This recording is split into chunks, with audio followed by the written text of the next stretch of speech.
Bismillahirrahmanirrahim. Assalamu alaikum dear students. I am Tanveer Bass and you are watching your own channel Tanveer's Game Zone. उम्मीद करता हूँ आप सब लोग खैरियत से होंगे। डियर स्टूडेंट्स, आज हम इनऑर्गेनिक केमिस्ट्री के chapter kinetics and mechanism of inorganic compounds में से सेकंड टॉपिक डिस्कस करने जा रहे हैं, जो कि हमारे पास स्टेशनरी स्टेट अप्रॉक्सीमेशन है। डियर स्टूडेंट्स, अब देखते हैं स्टेशनरी स्टेट अप्रॉक्सीमेशन हमारे पास क्या होती है। It is also called steady state approximation. इसको हम स्टेडी स्टेट अप्रॉक्सीमेशन भी कहते हैं। स्टेशनरी स्टेट अप्रॉक्सीमेशन, इसका दूसरा नेम हमारे पास क्या है, स्टेडी स्टेट अप्रॉक्सीमेशन, और इसको एब्रीवेट किया जाता है डियर स्टूडेंट्स SSS से, स्टेशनरी स्टेट अप्रॉक्सीमेशन या steady state approximation. There are two types of reaction. अब हमारे पास स्टेशनरी स्टेट या स्टेडी स्टेट अप्रॉक्सीमेशन है, इसमें दो तरह के रिएक्शन होते हैं। इनऑर्गेनिक केमिस्ट्री में हम डिस्कस कर रहे हैं, क्योंकि ये टॉपिक फिजिकल केमिस्ट्री में भी है, लेकिन इसको हम डिस्कस करना चाह रहे हैं इनऑर्गेनिक केमिस्ट्री की लाइट में, तो हम इसको इनऑर्गेनिक के हिसाब से देखेंगे। दो रिएक्शन है। पहला रिएक्शन हमारे पास होता है एलिमेंट्री रिएक्शन, इसको आप प्राइमरी रिएक्शन भी कहते हैं। दूसरा होता है हमारे पास कम्प्लेक्स रिएक्शन, इसको आप सेकेंडरी रिएक्शन भी कहते हैं। अब देखते हैं हमारे पास एलिमेंट्री रिएक्शन क्या होते हैं। Elementary reaction these are single step reactions. ऐसे रिएक्शन जो एक स्टेप में परफॉर्म हो जाते हैं उनको हम क्या कहते हैं, एलिमेंट्री रिएक्शन या प्राइमरी रिएक्शन कहते हैं। इनके आगे फर्दर स्टेप्स या इनके कोई मैकेनिज्म वगैरह नहीं होते, या सिंगल स्टेप में परफॉर्म होने वाला रिएक्शन है, जस्ट रिएक्टेंट और आगे इनका प्रोडक्ट, बस ये रिएक्शन एंड। ये होते हैं हमारे पास एलिमेंट्री। दूसरे होते हैं हमारे पास कम्प्लेक्स रिएक्शन, या उनको हम क्या कहते हैं, सेकेंडरी रिएक्शन। इनका मैकेनिज्म भी होता है और ये आगे फर्दर स्टेप्स में डिवाइड होते हैं। देखते हैं हमारे पास कम्प्लेक्स रिएक्शन क्या होते हैं। Complex reaction, it is also known as secondary reactions. In secondary reactions, a series of elementary steps are involved, which is called mechanism of reaction. ये हमारे पास सेकेंडरी रिएक्शन कहलाते हैं। सेकेंडरी रिएक्शन में elementary steps की या elementary reaction की एक series बन जाती है, जिसको हम इन रिएक्शन का मैकेनिज़्म कहते हैं। यानी कि जो हमारे पास कम्प्लेक्स रिएक्शन है या हमारे पास सेकेंडरी रिएक्शन है, इनके अंदर एलिमेंट्री रिएक्शन हो रहे होते हैं। एलिमेंट्री रिएक्शन की एक सीरीज़ बन रही होती है, जो वही सीरीज़ को हम इन एलिमेंट्री रिएक्शन का इन एलिमेंट्री उसी सीरीज़ को हम इन सेकेंडरी रिएक्शन का या इन कम्प्लेक्स रिएक्शन का मैकेनिज़्म कह देते हैं। The expression for the rate of reaction is derived from mechanism of reaction by using steady state approximation. There are two types of mechanism. दो टाइप का mechanism होता है कम्प्लेक्स रिएक्शन में या सेकेंडरी रिएक्शन में। एक होता है हमारे पास एसोसिएटिव मैकेनिज़्म, दूसरा होता है हमारे पास dissociative mechanism. One by one हम डिस्कस करते हैं सर। चलते हैं इसके पहले मैकेनिज़्म की तरफ, जो क्या है एसोसिएटिव मैकेनिज़्म, और इसको हम कहते हैं SN2 मैकेनिज़्म या SN2 रिएक्शन भी कहते होते हैं। इनऑर्गेनिक कंपाउंड में देखते हैं कि हमारे पास एसोसिएटिव मैकेनिज़्म या SN2 रिएक्शन क्या होता है, क्योंकि SN2 SN1 वगैरह ये हम ऑर्गेनिक केमिस्ट्री में भी डिस्कस करते हैं, लेकिन हमने फिल वक्त इसको किस में डिस्कस कर रहे हैं, इनऑर्गेनिक में। तो इनऑर्गेनिक के हिसाब से हम कोई कम्प्लेक्स कंपाउंड लेके उसकी एग्जांपल से इस चीज़ को एलैबोरेट करेंगे। Consider reaction of coordination compound. हमने एक कोऑर्डिनेशन कंपाउंड का, एक कम्प्लेक्स कंपाउंड का एक रिएक्शन ले लिया है। रिएक्शन हमारे पास क्या है, Ml5X। डियर स्टूडेंट्स, अब यहाँ पे जो M है वो मेटल को रिप्रेजेंट कर रहा है, क्योंकि कम्प्लेक्स कंपाउंड में आपने चीज़ माइंड में रखनी है। कम्प्लेक्स कंपाउंड में हमारे पास जो स्क्वायर ब्रैकेट्स होती हैं, इन स्क्वायर ब्रैकेट्स के अंदर हमारे पास मेटल आयन, लिगेंड और होता है हमारे पास एनाइन वगैरह। ये चीज़ें हमारे पास होती हैं कम्प्लेक्स कंपाउंड के अंदर। तो अब देखते हैं Ml5X, M for metal ion, L for ligand and X for A9. ये होगा हमारे पास, ये हमारे पास एक कम्प्लेक्स कंपाउंड है। प्लस Y, ये हमारे पास क्या है, एक अटैकिंग लिगेंड है, इस पे इसने अटैक करना है इस ग्रुप के।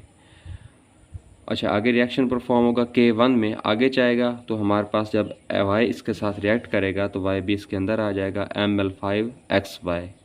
ये एक हमारे पास एक्टिवेटेड कम्प्लेक्स बनेगा, ये हमारे पास स्टेडी स्टेट बन जाएगी, एक इंटरमीडिएट ये हमारे पास बन जाएगा। नेक्स्ट आगे ये देखें कहाँ जाएगा, K2 में जाएगा तो हमारे पास क्या बन जाएगा, Ml5। अब इसमें Y X की जगह आ जाएगा और X यहाँ से लीव कर जाएगा, तो हमारे पास ये लीविंग ग्रुप। डियर स्टूडेंट्स, एक बात देखें, शुरू में जो हमारे पास इसका कोऑर्डिनेशन नंबर था वो भी 6 था। एंड पे जब सबस्टेट विद लिगेंड, ये हमारे पास सबस्टेट है लिगेंड के साथ, इसका कोऑर्डिनेशन नंबर भी 6 था। और एंड पे आया तो एंड पे भी हमारे पास इसका कोऑर्डिनेशन नंबर कितना है, 6 ही आया है। तो इसमें हमारे पास यानी कि कम्प्लेक्स कंपाउंड में कोई चेंजिंग ना हुई, जस्ट उसमें रिप्लेसमेंट हुई है कि अटैकिंग लिगेंड आके अटैक हो गया है और ये वहाँ से लीव कर गया। ये हमारे पास एसोसिएटिव मैकेनिज़्म की एक एग्जांपल है। इसको अब देखते हैं कि इसमें क्या क्या हो सकता है, इसका हम रेट कैसे फाइंड कर सकते हैं, क्या हमारे पास इसका रेट आएगा, कैसे डिटर्मिनेशन इसको की जाएगी, स्टेडी स्टेट अप्रोक्सीमेशन के ये स्टेडी स्टेट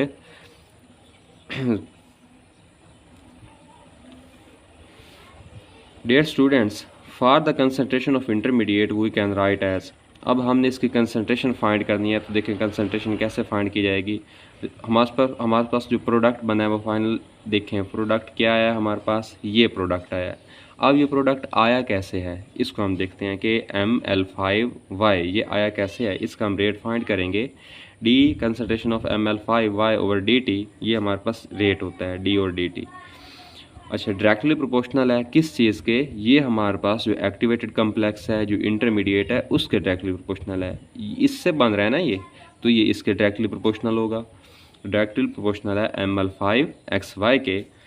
अच्छा, प्रोपोर्शनल का साइन ख़त्म करेंगे, हम कोई ना कोई कांस्टेंट यूज़ करेंगे। कांस्टेंट हम कौन सा यूज़ कर रहे हैं, K2, क्योंकि ये K2 में बन रहा है, इस वजह से हमने K2 यूज़ कर दिया है।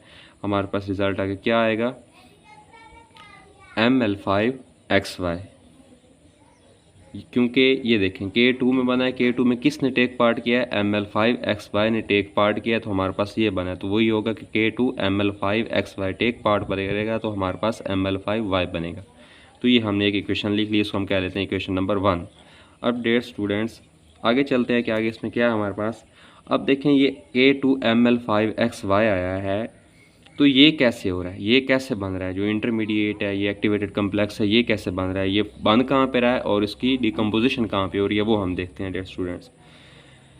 देखें जो हमारे पास ML5XY है ये क्या कैसे बनेगा, कि देखें K1 है, K1 में बन रहा है, K1 में कौन सी चीज़ें टेक पार्ट कर रही हैं, ये चीज़ें इन्वॉल्व हो रही हैं, तो हमारे पास क्या बन रहा है, इंटरमीडिएट या एक्टिवेटेड कम्प्लेक्स बन रहा है। ये इसकी फार्मेशन हो रही है। आगे हम इसकी डिकम्पोजिशन देखेंगे कि इसकी डिकम्पोजिशन कहाँ पे हो रही है, इसकी फार्मेशन कहाँ पे हो रही है।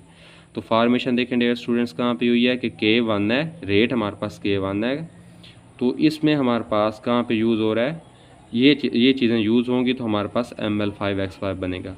तो वही हम लिखेंगे कि फार्मेशन कहाँ पे हुई, K1 में, K1 में ऊपर हमने कहा ML5X और साथ में Y ने टेक पार्ट किया, ये हमने इसकी फार्मेशन लिख ली। अब हम इसकी डिकम्पोजिशन देखेंगे कहाँ कहाँ पे हो रही है। ML5XY की डियर स्टूडेंट्स देखें डिकम्पोजिशन कहाँ पे हो रही है।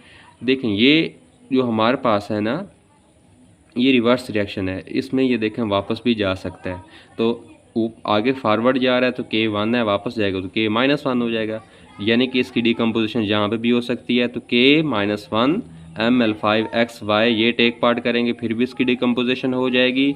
और आगे इसकी डिकम्पोजिशन इसकी कहाँ पे हो रही है, आगे K2 में भी इसकी डिकम्पोजिशन हो रही है। K2 में ये डिकम्पोज होके आगे फाइनल प्रोडक्ट दे रहा है, तो ये इसकी यहाँ पे होगी डिकम्पोजिशन, इधर भी डिकम्पोजिशन होगी और इधर भी डिकम्पोजिशन होगी। तो ये हम इसको, ये दोनों साइड पे डिकम्पोज हो रहा है, तो ये हम इसकी डिकम्पोजिशन लिख लेंगे। देखते हैं कि जो हम इसका रेट लिखते हैं ना, रेट ऑफ फार्मेशन माइनस होता है रेट ऑफ डिकम्पोजिशन। तो रेट ऑफ फार्मेशन हमने लिख लिया, माइनस करेंगे रेट ऑफ डिकम्पोजिशन से। डिकम्पोजिशन के रेट हमारे पास क्या है, K-1 ML5XY माइनस K2 हमारे पास क्या है, ML5XY। ये हमारे पास हो जाएगी इक्वेशन नंबर 2। अब हम यूज़ करेंगे इसके ऊपर स्टेडी स्टेट अप्रोक्सीमेशन। इस स्टेडी स्टेट ट्रीटमेंट भी इसे हम कहते होते हैं। स्टेडी स्टेट अप्रोक्सीमेशन हम यूज़ करते हैं, देखते हैं कि स्टेडी स्टेट अप्रोक्सीमेशन के अकॉर्डिंग हमारे पास क्या होता है कि rate of formation is equal to rate of decomposition. Rate of formation of intermediate है, क्योंकि हम इंटरमीडिएट को फाइंड कर रहे हैं, तो rate of decomposition of intermediate. Formation उसकी कहाँ पे हुई, अभी हमने देख लिया K1 ML5XY के वो फॉर्मेट हो रहा है, बन रहा है, वहाँ से फार्मेशन हो रही है उसकी। और इसकी डिकम्पोजिशन कहाँ हो रही है, K-1 में और K2 में, ये उसकी डिकम्पोजिशन हमने लिख ली। ठीक है डियर स्टूडेंट्स, अब यहाँ से देखें हमारे पास क्या कॉमन आ रहा है, ये वैल्यू दोनों में है, तो यहाँ से ये कॉमन आ जाएगी, पीछे हमारे पास क्या बचेगा, K-1 प्लस K2। अब ये पूरी वैल्यू है ये जो हमने कॉमन ली ये इसी साइड पर रह जाएगी, ये पूरी वैल्यू इसके साथ क्या हो रही है मल्टीप्लाई, दूसरी साइड पे आएगी तो क्या हो जाएगी डिवाइड। नेक्स्ट स्टेप में हम यही करेंगे कि इस पूरे कांस्टेंट को हम लेके इधर आएंगे, इनको डिवाइड कर देंगे। डियर स्टूडेंट्स, उसी इक्वेशन को हमने थोड़ा सा अरेंज करके लिखा। अब देखें ये कांस्टेंट थे पूरे, ये कांस्टेंट इसके साथ हो रहा था मल्टीप्लाई, अभी मल्टीप्लाई हो रहे हैं दूसरी साइड पे जाएंगे तो डिवाइड हो जाएंगे, इधर आके डिवाइड हुए हैं तो ये कांस्टेंट ये वाले कांस्टेंट इस कांस्टेंट के नीचे आ गए, बाकी हमारे पास ml5x और ये y वैसे का वैसे आ गए। इसको हम कह देंगे क्वेश्चन नंबर 4 है। अच्छा, अब ये कांस्टेंट हैं सारे, इसकी जगह हम एक ही कांस्टेंट यूज़ करते हैं, इसको मिनिमाइज कर देते हैं, तो इसकी जगह हम कांस्टेंट कौन सा यूज़ करेंगे के कांस्टेंट यूज़ किया। अब इस के को हमने यहाँ पे पुट करना है इस इक्वेशन नंबर 4 में। इक्वेशन 4 में पुट करते हैं तो हमारे पास देखें क्या रिजल्ट आता है, ml5xy वैसे आ जाएगा और इसकी जगह इस पूरे की जगह आ जाएगा हमारे पास के और आगे ml5x और y वैसे का वैसे, ये हो जाएगी इक्वेशन नंबर हमारे पास 5। अब हमने इस इक्वेशन नंबर 5 को लेके जाना है 1 में, इक्वेशन नंबर 1 में पुट करेंगे। एक दफ़ा हम फिर देखते हैं कि हमारे पास इक्वेशन नंबर 1 क्या थी। डियर स्टूडेंट्स, इक्वेशन नंबर 1 थी ये हमारे पास। अब इसमें ml5xy है, इसकी जगह पे हम उस इक्वेशन नंबर 5 को पुट कर देंगे क्योंकि इक्वेशन नंबर 5 इस mlxy की वैल्यू है, तो mlx5y की जगह हम इक्वेशन नंबर 5 पुट करेंगे। डियर स्टूडेंट्स, इक्वेशन 5 को पुट करते हैं इक्वेशन 1 में, तो हमारे पास रेट ml5y k2 और आगे यहाँ पे था हमारे पास ml5xy, तो उसकी जगह पे हमने उसकी ये वैल्यू आई है ml5xy की, वो पुट कर रहे हैं। तो वो क्या है कि ml5x into concentration of y, ये हमने पुट कर दी। अब भी देखें यहाँ पे दो कांस्टेंट आ गए k2 और k, इनकी जगह भी हम एक कांस्टेंट यूज़ करना चाह रहे हैं। तो पहले हमने k यूज़ कर लिया था, अब इसकी जगह हम क्या यूज़ करेंगे, k प्राइम यूज़ कर लेते हैं। d concentration of ml5y over dt is equal to, इस पूरे की जगह पे आ जाएगा हमारे पास k प्राइम ml5x, ऊपर भी प्राइम और इधर भी प्राइम, क्योंकि इक्वेशन में प्राइम आया है कांस्टेंट में तो हम इसके भी प्राइम यूज़ कर रहे हैं। ठीक हो गया डियर स्टूडेंट्स, ये हमारे पास इक्वेशन नंबर 7 है, ये हमारे पास फाइनल इक्वेशन है। अब इस इक्वेशन से हम देखते हैं कि हमारे पास क्या है। देखें इसके यहाँ पे मोल्स कितने हैं 1, इसके यहाँ पे मोल्स कितने हैं 1, तो ऑर्डर हम किसी भी रिएक्शन का कैसे फाइंड करते हैं, उनके मोल को आपस में प्लस कर दिया जाता है। तो इनके from above equation we can find the order as, order कैसे फाइंड करेंगे, ऑर्डर ऑफ रिएक्शन, मोल को प्लस करेंगे। उसके मोल भी देखें डियर स्टूडेंट्स 1 है, उसके मोल भी कितने हैं 1 है, दोनों मोल्स को प्लस करेंगे तो हमारे पास 1 + 1 2। तो ये हमारे पास इक्वेशन कौन सी है, सेकंड ऑर्डर डिफरेंशियल इक्वेशन है। डियर स्टूडेंट्स, ये था इसका एक पार्ट एसोसिएटिव मैकेनिज्म वाला। आई होप कि आपको इसकी समझ आ गई। इसके रिलेटेड अगर आपको कोई भी क्वेश्चन है तो कमेंट बॉक्स में आप क्वेश्चन करके इसके रिलेटेड आप उसका आंसर ले सकते हैं। अगर आपको नोट्स चाहिए तो आपको नोट्स भी प्रोवाइड कर दिए जाएंगे। चैनल को सब्सक्राइब करना और वीडियो को लाइक और शेयर करना बिल्कुल ना भूलें। नेक्स्ट पार्ट में इंशाल्लाह हम इसके दूसरा जो है मैकेनिज़्म है डिसोसिएटिव मैकेनिज़्म, उसको डिस्कस करेंगे। थैंक यू, जज़ाकल्लाह, अल्लाह हाफ़िज़।